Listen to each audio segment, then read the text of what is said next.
Queridos, nós estamos encerrando esta série de mensagens entre domingos, a fé na vida. Conversamos os 3 últimos domingos e esse 4º domingo nós estaremos encerrando então esta série. E o que nós conversamos basicamente foi isso, que entre domingos é que a vida acontece. Acaba-se o culto, nós vamos embora, e entre um domingo e outro a nossa vida está acontecendo. E nesse período é quando somos desafiados a viver o que nós cremos. Então, entre domingos, quando nós não estamos congregados com a igreja, é onde nós somos desafiados a colocar na prática aquilo que nós cremos.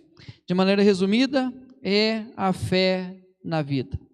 E esta fé, em destaque, não é apenas um sentimento, não é apenas um tipo de crença, mas é o conteúdo daquilo que nós cremos, é aquilo que as Escrituras nos ensinam, é aquilo que a palavra do Senhor nos orienta, é exatamente colocar em prática aquilo que Deus tem nos ensinado através da sua palavra. Então o que nós conversamos ao longo desse mês foi exatamente isso, a importância de ver que Deus está agindo, que Deus está cuidando de nós ao longo da semana, mas nós precisamos colocar na prática aquilo que nós cremos. A ausência desta fé na vida é que tem gerado nossos maiores conflitos, internos ou não, os quais prolongam demais os nossos dias. Queridos, o grande problema é que quando nós não vivenciamos a nossa fé, quando nós não colocamos na prática o que nós cremos, simplesmente nós iremos enfrentar maiores conflitos, seja internamente, seja com as nossas próprias lutas, ou seja por questões externas. Mas o que nós sabemos é que os nossos dias, entre domingos, serão longos demais. A chuva contrária e o vento impetuoso nem sempre vêm de fontes externas. Muitas vezes são provocadas por nós, por nossas escolhas e atitudes. Então, quando nós pensamos no vento contrário, na chuva que vem, o vento que bate com ímpeto contra a nossa casa, a maior parte deles talvez não seja a que venha de fora, mas é aquilo que surge das nossas escolhas e atitudes. E a pergunta que fica é: o que tem em comum em nossas escolhas e atitudes que podem provocar os nossos conflitos? Algo muito simples: a nossa desobediência. Se tem algo que tem gerado os nossos conflitos, é simplesmente o fato que nós não temos colocado em prática aquilo que nós cremos. Nós não temos observado o que nós temos aprendido. Nós não temos sido obedientes com aquilo que Deus tem falado aos nossos corações. Em Gênesis 3:8 diz assim: quando ouviram a voz do Senhor Deus, que andava no jardim pela viração do dia. Já imaginou o que é isso? Você está no paraíso, e na viração do dia você ouve uma voz, e reconhece ser a voz de Deus. Você, ao longo dos domingos, entre os domingos, você ouve a voz de Deus falando com você, Deus ministrando ao seu coração, e o nosso sentimento é de se ficar maravilhado, é de estar feliz, porque Deus está falando com a gente. Mas presta atenção na continuidade do versículo: esconderam-se da presença do Senhor Deus, o homem e sua mulher, por entre as árvores do jardim. Deus falando ao coração deles, a voz de Deus sendo ouvida, a atitude que eles têm é se esconder, é fugir. Por quê? Pela prática da desobediência, a voz de Deus já não era tão atrativa assim, já não era uma voz convidativa, porque eles tiveram medo pela consciência da desobediência que praticaram. A prática do que cremos evitaria muitos de nossos conflitos entre domingos. Se nós colocássemos na prática o que nós cremos, queridos, a maior parte dos nossos conflitos não existiriam. E eu vou destacar alguns aqui. Nossas devocionais seriam muito mais construtivas. Nossas relações seriam menos turbulentas. Nosso casamento seria menos conflituoso. Nossos filhos seriam mais obedientes e motivados. Nosso ambiente de trabalho seria mais prazeroso. Nosso serviço entre a igreja seria mais motivador e a nossa vida financeira seria mais gratificante. Então, se nós parássemos para pensar o que a nossa vida melhoraria diante da nossa, colocar a nossa fé em prática, a nossa obediência, nós perceberíamos o quanto que a nossa vida seria muito melhor. Talvez não seja um milagre extraordinário que mudará a nossa realidade, mas apenas uma obediência no ordinário, em nosso dia a dia, faria profundas mudanças, aquietando o agito do mar. Talvez a gente espere que Deus abra os céus, faça com que venha descer um anjo, faça tremer a terra ao nosso redor, para que um grande milagre, um grande sinal aconteça, para que a nossa vida mude. Mas talvez não seja necessário tamanha coisa acontecer. Talvez apenas uma decisão nossa por obediência já seja o suficiente para aquietar o mar. Um amor maior por Jesus do que por nós mesmos já traria profundas mudanças em nossa vida entre domingos. Nas palavras do próprio Mestre: se me amais, guardareis os meus mandamentos. O segredo da calmaria entre domingos pode ser apenas a obediência. Para que a nossa vida viva uma calmaria, talvez a única decisão, não precisa algo sobrenatural, não precisa sinais e prodígios acontecerem, basta apenas uma decisão nossa de obedecer à voz de Deus. Nós já conversamos nesses 3 domingos sobre segurança, ter a certeza que Deus está conduzindo a nossa vida. Nós falamos sobre a nossa fonte de paz, que é Cristo. Nós falamos de alegria. Nós falamos de 3 áreas da vida que nós precisamos para que possamos viver tranquilos entre domingo. E o que eu quero encerrar essa série de mensagens é falando sobre felicidade. A felicidade como fruto da obediência. Marcos capítulo 8, verso 34 ao 38.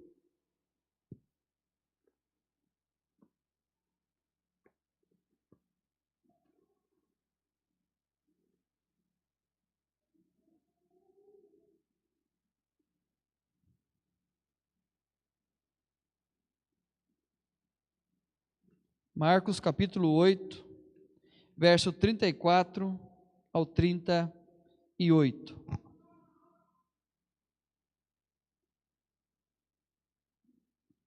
Diz assim a narrativa de Marcos: então, convocando a multidão e juntamente os seus discípulos, disse-lhes: se alguém quer vir após mim, a si mesmo se negue, tome a sua cruz e siga-me. Quem quiser, pois, salvar a sua vida, perdê-la-á. E quem perder a vida por causa de mim e do Evangelho, salvá-la-á. Que aproveita o homem ganhar o mundo inteiro e perder a sua alma? Que daria um homem em troca da sua alma? Porque qualquer que, nessa geração adúltera e pecadora, se envergonhar de mim e das minhas palavras, também o Filho do Homem se envergonhará dele, quando vier na glória de seu Pai com os santos anjos. Queridos, felicidade e obediência aparentemente são 2 extremos da vida, pois um traz sentido de leveza, que é a felicidade, e o outro um sentido de sacrifício, que é a obediência. Parece que essas 2 realidades não acontecem juntas na nossa vida. Ou nós seremos felizes, ou nós seremos obedientes. Ou nós experimentaremos com a felicidade, consequentemente a leveza da vida, ou nós iremos sacrificar a nossa vida para que possamos ser obedientes. O próprio Cristo nesse texto diz: tome a sua cruz. Em Lucas a narrativa vai dizer: dia após dia, tome a sua cruz. Quando nós olhamos essa expressão do Cristo, obviamente nós ligamos diretamente à obediência e consequentemente a um sacrifício. Então nós olhamos o fato de Jesus nos convidar a tomar a nossa cruz, aparentemente é apenas um sacrifício que nós faremos, não é algo convidativo para quem deseja ser feliz. Chamar a felicidade alguém que precisa fazer um sacrifício, parece que não é convidativo. Mas, queridos, e se fosse essa daqui? Tomai sobre vós o meu jugo e aprendei de mim, porque sou manso e humilde de coração, e achareis descanso para a vossa alma. Esse convite, obviamente, nós levamos para o lado da felicidade, da leveza, aonde será tirado de nós um peso tão grande, e Cristo carregará conosco. Cristo levará sobre si o peso que é nosso, e nós colocaremos sobre nós o dele, que é um fardo leve, que é manso e suave. É uma ordem de obediência satisfatória. Nós então iremos olhar para essa realidade e vamos ligar à felicidade. Relativizamos o tomar em nossa vida, pois quando se pensa em tomar sobre vós o meu jugo, nós queremos, pois vem com a promessa de alívio e descanso. Mas quando ouvimos sobre tome a sua cruz, relutamos, pois revela a necessidade de sacrifício. Como nós gostamos de ouvir, tomai sobre vós o meu jugo. Como é bom ouvir que nós teremos alívio e descanso, mas tomar a cruz parece que é um sacrifício muito grande. Mas presta atenção nisso. Mas uma está interligada à outra, pois recebemos do alívio. Para recebermos do alívio, precisaremos assumir com ele o compromisso de aprender de mim, o que exige obediência, tomar a nossa cruz. Então, se nós queremos aprender a tomar a nossa cruz, se nós queremos experimentar o alívio, nós temos que assumir um compromisso com aquilo que ele ensina. E assumir um compromisso com aquilo que ele ensina, significa que nós deveremos todos os dias tomar a nossa cruz. Então nós percebemos que tanto a obediência com a realidade de viver ao sacrifício, os dois vão partir da necessidade da obediência. Presta atenção nesse texto.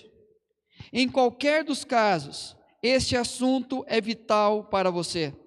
A vida do seu Senhor foi dominada por uma cruz. Ele também o chamou para uma vida que inclui uma cruz. Esta verdade clara do Evangelho é facilmente esquecida na débil sociedade ocidental. Com um grande coro de costumes, anúncios e tentações, este mundo está chamando você a uma vida de autossatisfação. Sua carne é atraída a este apelo e cairá com as sugestões do mundo, mas o Senhor da glória o tem chamado para uma vida de autorrenúncia, para uma cruz. A obediência nos levará a aprender de Jesus e colocar em prática o que aprendemos, o que resultará em boas escolhas e atitudes. Isso nos trará maior felicidade entre domingos. Jesus está nos convidando a uma prática de obediência à vontade dele. Sim, a um sacrifício, a necessidade de negar a nós mesmos, de tomar a nossa cruz, mas com uma promessa de alívio, de descanso, uma promessa de felicidade. É uma certeza que quando nós tomarmos a decisão de obedecermos à voz do Senhor, nós iremos então experimentar o paternal cuidado de Deus, e nós poderemos encontrar a felicidade. 4 lições simples desse texto que nós acabamos de ler. A felicidade como fruto da obediência, primeiro, por ser a decisão de estar com Jesus. O texto diz: então, convocando a multidão e juntamente os seus discípulos, disse-lhes: se alguém quer vir após mim, a si mesmo se negue, tome a sua cruz e siga-me. É um chamado tão doce quanto tomar sobre nós o seu jugo, pois é sair do caminho que entristece para o que promove a felicidade.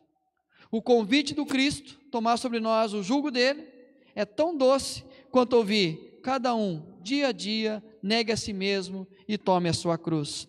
É interessante que ele diz: a multidão e juntamente os seus discípulos.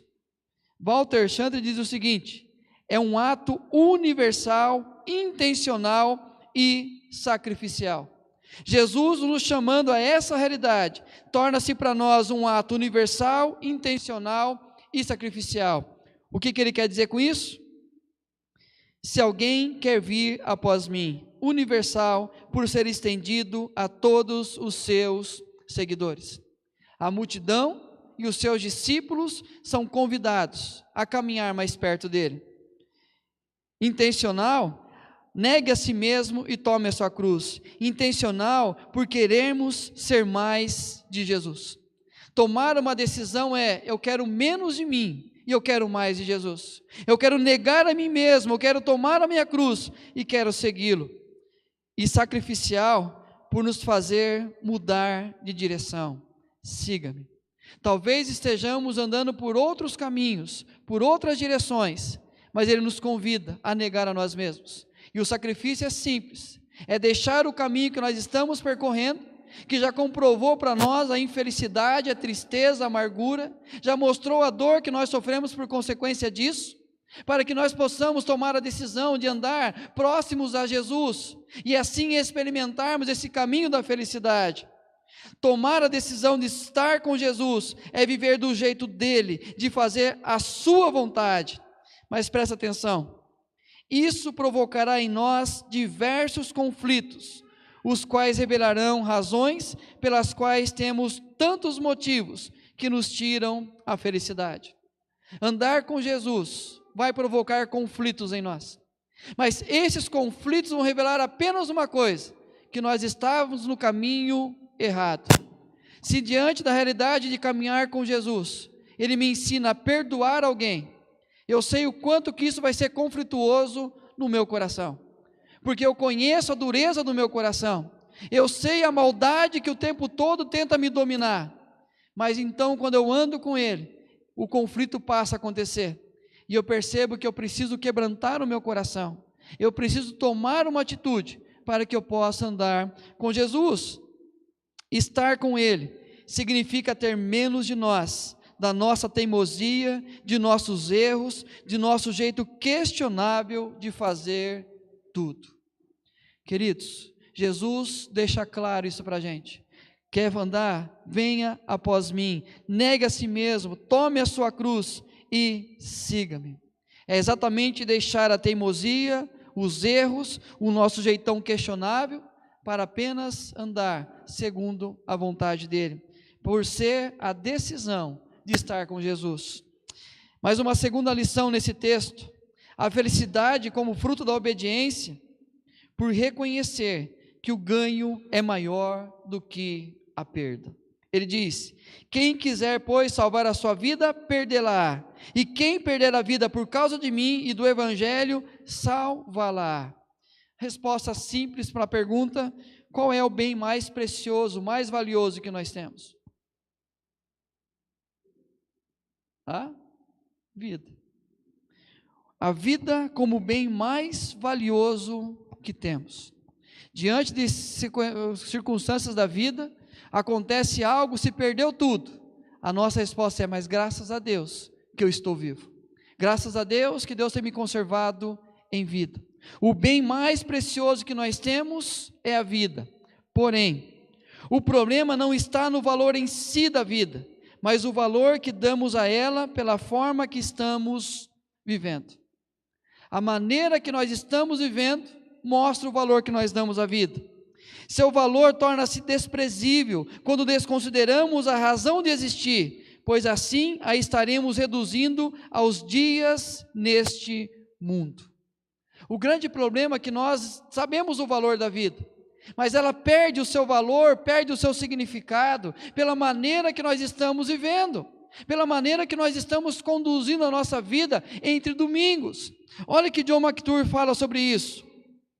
Aqueles dispostos a não entregar suas vidas a Cristo, preferindo se apegar ao pecado, ambição egoísta e aceitação por parte do mundo, um dia irão perder as suas almas para a morte eterna.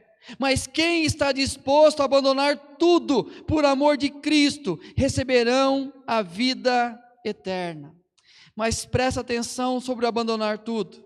Ele diz, por causa de mim e do Evangelho. E John MacArthur completa dizendo, Jesus, é claro, não estava sugerindo que todas as formas de autossacrifício têm valor espiritual eterno, mas apenas aquilo que é feito para o seu amor e do Evangelho. Quando nós tomamos a decisão de sacrificar as nossas escolhas, aquilo que desvaloriza a nossa vida, com uma decisão de amar a Cristo, de amar o Evangelho, de amar a sua palavra, aí mostra um significado diferente para nós. Mostra que vale a pena abandonar tudo para caminhar com Cristo. O próprio Cristo, em Mateus 13, numa parábola, ele diz: o reino dos céus é também semelhante a um que negocia e procura boas pérolas. E tendo achado uma pérola de grande valor, vende tudo o que possui e a compra. Disposto a abrir mão de todas as coisas, porque sabe que tem um bem mais valioso, tem algo que custa muito mais caro, tem algo que dá um sentido muito maior na sua vida, e ele percebe que vale a pena vender todas as outras pérolas, porque ele compreende que o ganho é muito maior do que a perda. É interessante que nesse contexto, onde Jesus está conversando com os seus discípulos, ele fala sobre a necessidade de passar por um sacrifício. Ele fala sobre o que aconteceria com ele quando ele chegasse em Jerusalém.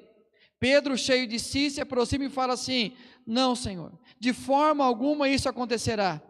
Mas é interessante que esta afirmação de Pedro é logo na sequência, quando o próprio Pedro fala que tu és o Cristo, o Filho do Deus vivo.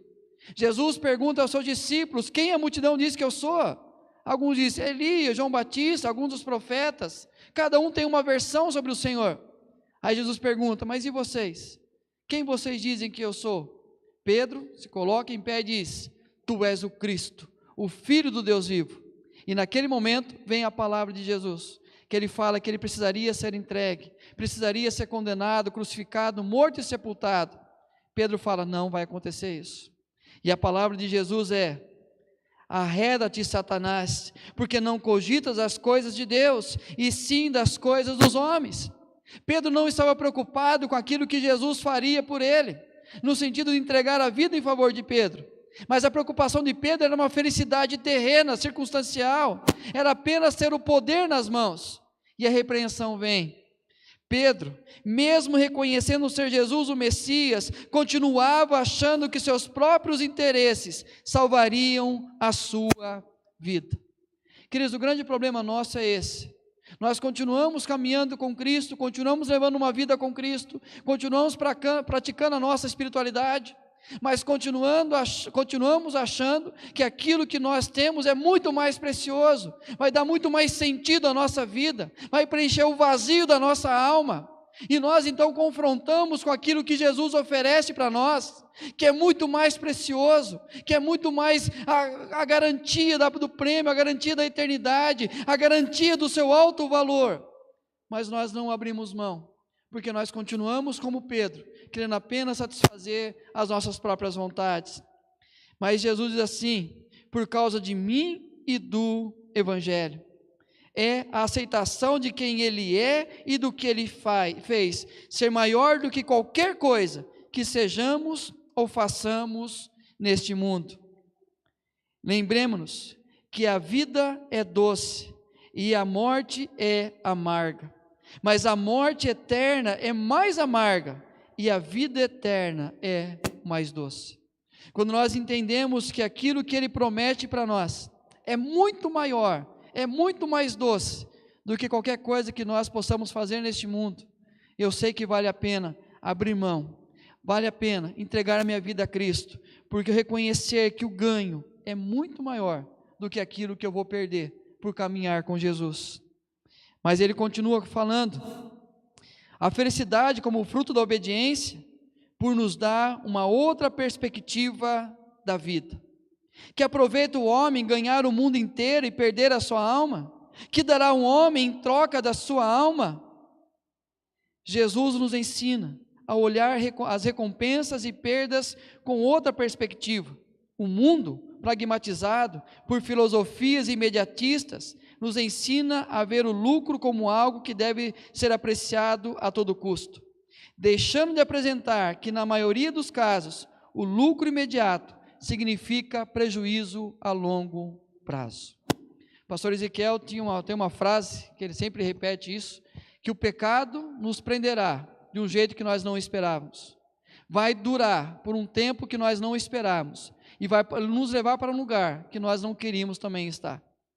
Essa é a realidade que o mundo esconde de nós. O prazer circunstancial, momentâneo, aquilo que nos tira talvez a tristeza amarga do coração apenas por algum momento, é diferente, porque não nos leva a ver aquilo que acontece amanhã, aquilo que faz ao longo da nossa vida. Mas juntar tesouros neste mundo, ou encher apenas nossos celeiros, é ter uma visão limitada da vida. É tentar apenas acreditar que este mundo vai satisfazer. Eu vou ganhar mais, eu vou ter mais, eu vou satisfazer mais a minha vontade. É apenas limitar a este mundo. E eu trago à memória de vocês a palavra do apóstolo Paulo. Se a nossa esperança em Cristo se limita apenas a esta vida, somos os mais infelizes de todos os homens. Se nós estamos presos apenas àquilo que é circunstancial, que é momentâneo, nós iremos apenas nos limitar a sermos os homens mais infelizes do mundo. Mas ele diz assim: que daria um homem em troca de sua alma? É interessante a maneira que Jesus trabalha essa questão. Ele coloca algo que é valor transitório, passageiro, circunstancial, para comprar algo que tem valor eterno, a nossa alma. O que Jesus está dizendo assim: o que você pode neste mundo, que tem valor circunstancial, passageiro, transitório, aquilo que o valor se perde a qualquer momento, o que você daria para comprar algo que é imortal, algo que é eterno? Quando vier o que realmente tem valor, o que poderemos oferecer deste mundo em troca? Queridos, o que nós podemos juntar nesse mundo para tentar comprar a nossa própria alma? Sofremos entre domingos, não por aquilo que é eterno, mas por nossa excessiva preocupação com o que é transitório. Ninguém anda ansioso pela volta de Cristo, mas apenas pelo pão, pelas vestes e pelo que beber. Você não vai procurar um psicólogo que vai dizer assim para você: eu tive aí um paciente, um cliente, não sei como chama, essa semana, e ele está vivendo uma ansiedade tremenda, porque ele não vê a hora do Senhor dele, o tal de Jesus, voltar. Ele não vai falar isso. Mas a ansiedade é: o que eu vou comer amanhã? O que eu vou beber? Qual roupa que eu vou colocar? Porque nós percebemos o quanto nós somos apegados a este mundo. Isso reflete em todas as áreas da nossa vida, na forma que nos relacionamos, que preenchemos as nossas agendas, o que causa a maior parte das nossas dificuldades. Quando nós percebemos que o nosso apego a este mundo é tentar encontrar um valor significativo neste mundo, nós percebemos que a maior parte dos nossos problemas é a ansiedade que causa em nós as coisas deste mundo. O apóstolo Paulo vai dizer: porque para mim tenho por certo que os sofrimentos do tempo presente não podem ser comparados com a glória a ser revelada em nós. O apóstolo Paulo está falando de algo muito maior do que a vida, algo muito maior do que o nosso sofrimento presente, algo muito maior do que as nossas lutas. O apóstolo Paulo mostra uma perspectiva diferente da vida. Tudo aqui é difícil, tudo aqui é trabalhoso, as lutas nós temos, mas quando nós tiramos os olhos daquilo que é transitório e olhamos para aquilo que é eterno, nós sabemos o quanto que nós temos essa esperança. Mas sabe qual que é o problema nosso? No mesmo contexto, Paulo diz assim: sabemos que todas as coisas cooperam para o bem daqueles que amam a Deus, que são chamados segundo o seu propósito. E a gente gosta dessa passagem, desse versículo, principalmente quando nós estamos passando pelas nossas lutas. Está difícil, mas eu sei que tudo coopera para o bem daqueles que amam a Deus. Mas esse cooperar, a nossa perspectiva de vida é: Deus vai fazer milagre aqui, Deus vai me fazer prosperar aqui, Deus vai me fazer viver bem-aventuranças aqui, e nós esperamos que o grande dia aconteça, mas a nossa esperança continua presa a este mundo. E aí nós continuamos a encher os nossos celeiros, a tentar multiplicar os nossos ganhos, tentar encontrar prazer em alguma realidade deste mundo, mas o nosso coração continua vazio, apertado, quebrantado, sem esperança alguma. Mas nesse contexto, ele fala o que é cooperar para o nosso bem, e ele fala qual é o propósito. Ele diz: porquanto aos que de antemão o conheceu, também os predestinou para serem conforme a imagem de seu Filho, a fim de que ele seja o primogênito entre muitos irmãos. E aos que predestinou, a esses também chamou. E aos que chamou, a esses também justificou. E aos que justificou, a esses também glorificou. O que o apóstolo Paulo está dizendo é que tudo que nós passamos neste mundo, tomando a decisão de caminhar com Cristo, é experimentar dia após dia a mudança que é feita em nós, não a mudança para que possamos viver a eternidade aqui, mas a mudança necessária para que possamos viver na glória de Deus eternamente, para que possamos entender que aquilo que Ele tem feito em nós, dia após dia, é nos fazer semelhantes ao Filho Cristo Jesus, é nos tornarmos a semelhança de Cristo. Ele constrói essa realidade na vida de cada um de nós. Então, quando nós passamos as lutas, as dificuldades, entendemos que é algo muito maior do que nós podemos enxergar, aí sim, aquilo vai cooperar para o meu bem, porque eu sei que eu vou ter forças para lutar contra os meus pecados, contra as minhas desobediências, contra aquilo que tem destruído a minha história, para que eu possa apenas caminhar com Cristo. Quando tiramos os nossos olhos do transitório e firmamos nossa esperança no que é eterno, nós viveremos a obediência e encontraremos a felicidade. Queridos, nós sabemos que tristeza vem, mas ela dura uma noite, e a alegria vem pela manhã. Nós sabemos que luta nós teremos, mas sabemos que em Cristo nós seremos mais que vencedores. A nossa vida, sim, ao longo dela nós sofremos muito, mas sabemos que há uma esperança muito maior, que nem se compara a este mundo. E aí nós entendemos então que a ansiedade, os nossos medos, aquilo que nos atormenta, é pequeno demais. É pequeno demais porque Ele me convida a olhar uma vida de uma outra perspectiva. E a última lição desse texto, pela promessa de um cuidado eterno. Porque qualquer que nessa geração adúltera e pecadora se envergonhar de mim e das minhas palavras, também o Filho do Homem se envergonhará dele, quando vier na glória de seu Pai com os santos anjos. Ele usa a expressão aqui, geração adúltera e pecadora. John MacArthur, comentando isso, ele diz: ao usar essa descrição, Jesus não estava se referindo ao adultério literal, mas à prostituição espiritual, a uma vida religiosa firmada em vontades próprias. Ele não está falando da questão física, mas questão espiritual, aonde a nação de Israel apenas seguia os seus próprios preceitos, as suas próprias tradições, e rejeitavam o Messias, rejeitavam o Filho de Deus, rejeitavam o Salvador.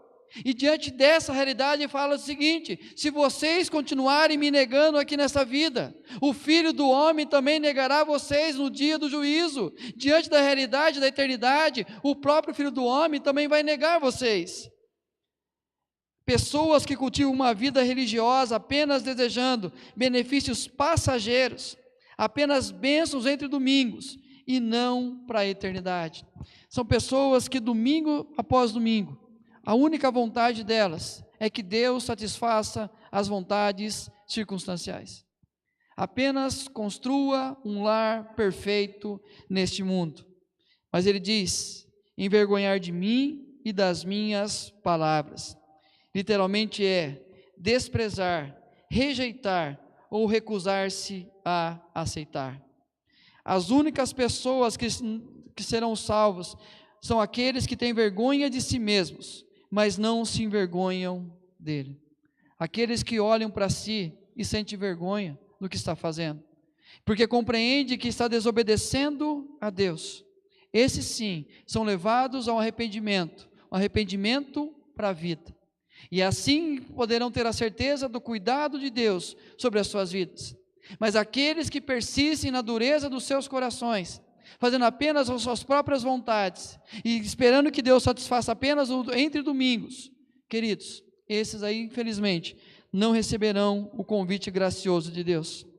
Quando vier na glória de seu Pai com os santos anjos, John MacArthur diz: ele voltará à terra em glória para estabelecer seu reinado sobre o mundo inteiro. A cruz áspera será substituída por um trono real. É interessante que, como falei, muitas vezes nós estamos apenas preocupados com o cuidado momentâneo, circunstancial, esquecemos que a promessa dele é um cuidado eterno. Certa vez Jesus disse o seguinte: e quando eu for e vos preparar lugar, voltarei e vos receberei para mim mesmo, para que onde eu estou, estejais vós também. Queridos, a promessa dele não é apenas um lar, uma boa casa, boas roupas, boas comidas, não é apenas uma alegria circunstancial passageira neste mundo, porque se nos apegarmos a isso, qualquer momento de tristeza nós iremos então nos afastar de Deus. Mas quando eu entendo que o cuidado é eterno, Jesus dizendo assim: olha, eu não vou estar com vocês, eu vou passar agora pela morte, eu vou voltar para junto do Pai, mas pensa no seguinte: eu vou para lá, mas lá eu vou preparar lugar para cada um de vocês. Eu quero trazer à memória de vocês alguns textos em relação a isso.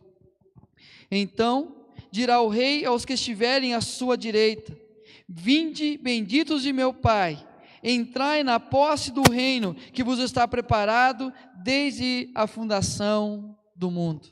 As nossas lutas circunstanciais, eu tiro os olhos dela, porque eu tenho uma promessa de um cuidado eterno, e eu vou conseguir superar as minhas lutas transitórias, porque eu tenho a promessa de um cuidado eterno, de um dia querer ouvir de Deus dizendo assim: vinde, benditos de meu Pai, que eu vos preparei lugar.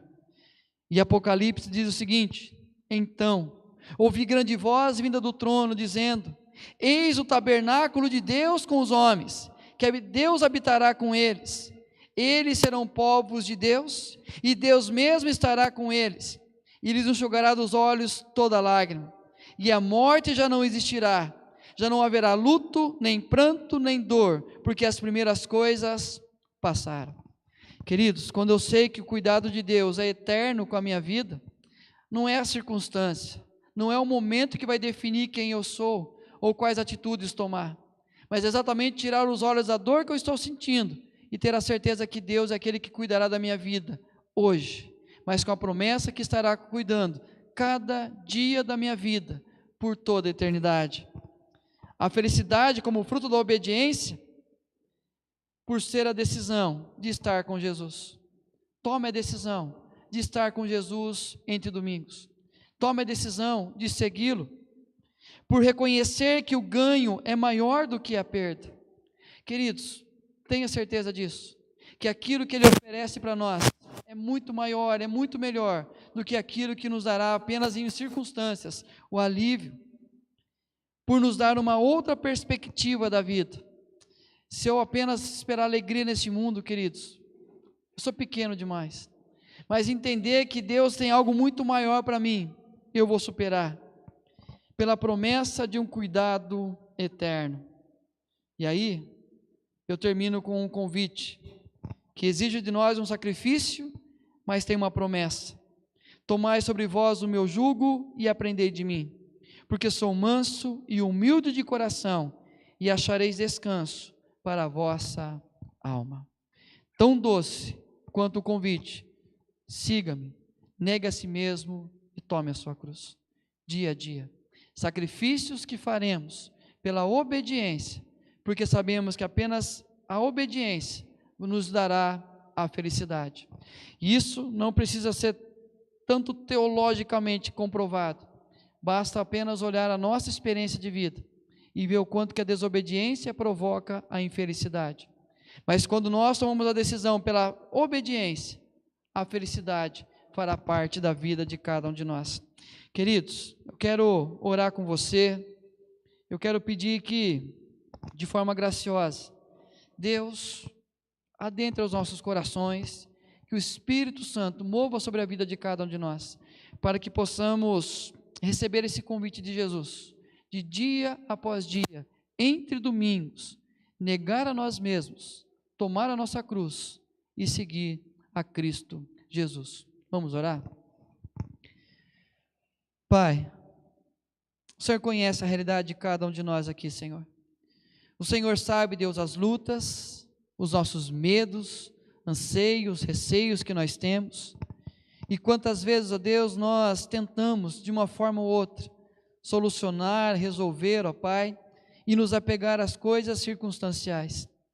Mas o Senhor, ó Pai, tem nos mostrado que devemos, ó Deus, entender, ó Pai, esse convite amoroso que o Senhor faz a cada um de nós, de negar a nós mesmos, porque sabemos, ó Deus, que todas as vezes que tentamos, ó Deus, satisfazer as nossas próprias vontades, nós, ó Deus, nos quebramos, nós, ó Deus, nos humilhamos tantas vezes, nós sofremos, ó Pai, pela dureza do nosso coração, mas também saber, ó Deus, que esse convite do Senhor é um convite, ó Pai, à mudança, à transformação, a uma libertação real de nós mesmos, ó Deus, para poder, ó Deus, ter Cristo Jesus como o Senhor da nossa vida, como o Senhor, ó Pai, que quer nos direcionar, que nos levar, ó Deus, segundo a Tua vontade, e nos ensinar a importância da obediência. Nós sabemos a consequência da desobediência em toda a humanidade, ó Pai, nós sabemos a consequência da desobediência na nossa própria vida, mas nós queremos aprender a prática da obediência, por saber, ó Deus, que aquilo que nós iremos perder, não se compara com aquilo que nós iremos ganhar, ó Pai, e ter a certeza, ó Deus, que poder caminhar com o Senhor, de estar com o Senhor, não há nada nesta vida que substitua, ó Pai, essa realidade, não há nada nessa vida que preencha o vazio do nosso coração, não há nada neste mundo que possa comprar, Deus, a alegria da nossa salvação, ó Pai. Então nós queremos, ó Deus, entender isso cada dia, entre os domingos da nossa vida, diante de cada momento que nós vivemos, ó Pai, nós queremos aprender a prática da obediência, e assim, ó Deus, experimentar a felicidade, por decisões, por escolhas firmadas na Tua vontade. O Senhor conhece a realidade de cada um aqui, Senhor, o Senhor sabe, ó Deus, o quanto cada um aqui precisa, ó Pai, do mover do Teu Santo Espírito, quebrantando, Deus, trazendo arrependimento sincero, para que a nossa vida, Deus, seja transformada, impactada pelo Senhor, ó Pai. Visita, Senhor, cada coração, visita cada um de nós, e o que nós lhe pedimos, ó Deus, é que o Senhor nos perdoe por tanta desobediência, que o Senhor nos perdoe, Deus, por tantas decisões, escolhas, atitudes erradas que tomamos ao longo da semana, ó Pai, para que possamos, ó Deus, viver a Tua vontade, e assim, Deus, ter a decisão pela obediência, para que possamos experimentar essa felicidade que vem do Senhor. Ao longo desses 4 domingos, o Senhor nos ensinou sobre a segurança, sobre a paz, sobre a felicidade, sobre a alegria, ó Pai. E nós queremos viver isso, ó Pai. Mas para que nós possamos viver isso, é necessário viver a prática da fé na vida. É colocar em prática aquilo que nós temos ouvido e nós temos aprendido, para que possamos experimentar o paternal cuidado do Senhor ao longo dos nossos dias. Te agradecemos, ó Deus, por esses domingos que aprendemos. Te agradecemos pela palavra de hoje, e nos ensine, e nos dê forças para lutar contra nós mesmos, para apenas fazer a Tua vontade. Ora, Deus, te agradeço pela certeza da intervenção do Senhor na nossa história. Te agradecemos pelas promessas do Senhor, e por esse cuidado eterno, em nome do Senhor Jesus.